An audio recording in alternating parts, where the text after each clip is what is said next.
এটি একটি 75 ওয়াটের এসি আউটডোর ফ্যান মোটর। মোটরটি এখন আমি রিওয়াইন্ডিং করব। এটার কয়েল আমি কাটা ফেলছি অলরেডি। এটা হচ্ছে রোটার আর কাভার।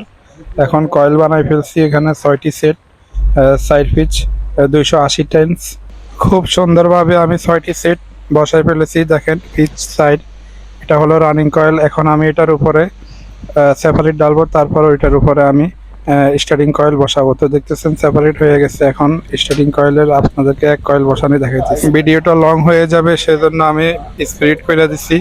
পেপারগুলো এইভাবে সুন্দর করে বাস করে আগে থেকে পেপার কেটে রাখছি আমি, টপ পেপার আগে থেকেই। এখন আমি সুন্দর করে একটা পাইপের সাহায্য নিয়ে কয়েলগুলা বসিয়ে ফেলবো। হাতের মাধ্যমে অনেক সময় কষ্ট হয়, পাইপ দিয়ে করলে একবারে সুবিধা হয়। তো এই যে দেখেন খুব সুন্দরভাবে আমি কয়েলগুলো বসিয়ে ফেলছি। এভাবেই অল্প সময়ের ভিতরে আপনারা করতে পারবেন। প্রথমে শিখতে হবে ভালোভাবে।